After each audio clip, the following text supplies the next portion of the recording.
Hey there, sports fans. Mike Crook coming at you with another episode of Fast Break. And it's Final Four time, baby. In this episode, we're really just going to be giving you an update on where our tourney challenge is standing for both the men's and women's as we head into Final Four action. So stay tuned.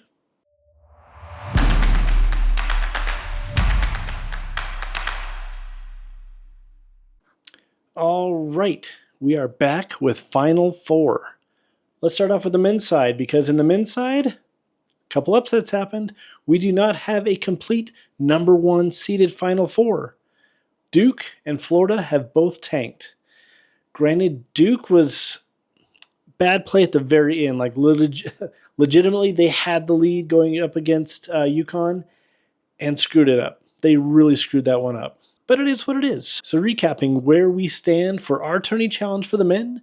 Right now, whoever this ESPN fan 38314, whatever, who's got Michigan winning it all, right now they have a slim first place advantage over my second place Rocky Mountain Devil Dogs pick, who has Arizona picked to win the whole thing.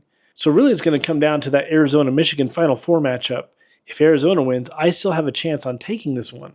Whereas if Michigan wins, odds are whoever this person is going to walk away with this one because right now they have a stranglehold. The only other shot on this one is whoever the awoo, I'm assuming that's a howling sound. Trey, I don't know if that's you, buddy. They stand an outside shot at this one as well should UConn pull the upset and win this one. UConn obviously has to take on Illinois after dismantling Duke, and then they'd have to take on the winner of Arizona and Michigan. Huge undertaking for UConn. But could both the men's and women's UConn teams be dancing by the time the dust settles at the end of the weekend? Wouldn't that be something? But either way, good luck to everyone. There's still a few teams that have a shot at winning this one. I've still got one bracket that's in there, so we'll see what happens when the dust settles next week. Flipping things over to the women's bracket. Yeah, I'm kind of out of this one, let's be real. I've done the math, and I don't think that there's any road to victory for me on this one because whoever ESPN fan 59 or 15296 blah blah blah, who's got UConn to pick this one, and right now has a 1,050 point advantage over my 990.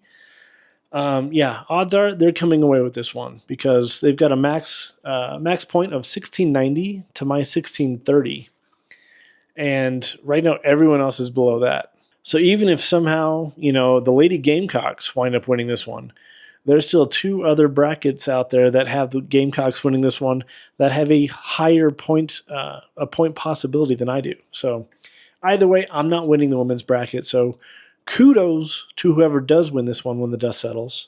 It's been a great year of competition, let's be real. But yeah, so Final Four in the men's is set. Arizona, Michigan on one side, both number one seeds. UConn, Illinois, number 2 and number 3 respectively, on the other side. And the women's bracket, all number 1 seeds. Lady Huskies, Lady Gamecocks, Lady Bruins, and Lady Longhorns. This is going to be an epic battle on the women's side of things, not going to lie. My money is going to be whoever wins the UConn-South Carolina game is going to win the whole thing. I don't think Texas has what it takes to win it. UCLA was my dark horse to actually win this tourney. And I still think that they are a dark horse. They could win this thing. I definitely see them taking out Texas. And whoever wins the UConn-South Carolina game is going to put up one hell of a matchup against UCLA. Could UCLA win that one? Absolutely. But they're going to have to bring their A game for the entirety of that contest. No screw-ups, no mental mistakes, clean shooting, clean boards, everything. UCLA could do it, but if I had to put money on it, which I'm not, I would say the winner of the UConn-South Carolina game wins the Natty for the women's side. So best of luck to all 8 teams. Final Four matchups for the women's side start on April 3rd. The men's are on April 4th, and championships a few days after that. So it's going to be a great wrap-up to March Madness, not going to lie. Amazing games, killer upsets, and a lot of bracket busters happened. But either way, that's what makes March Madness fun. So if you like the content, like the video, if you're watching this on YouTube, hit that bell notification so you can be notified when we post all of our new content.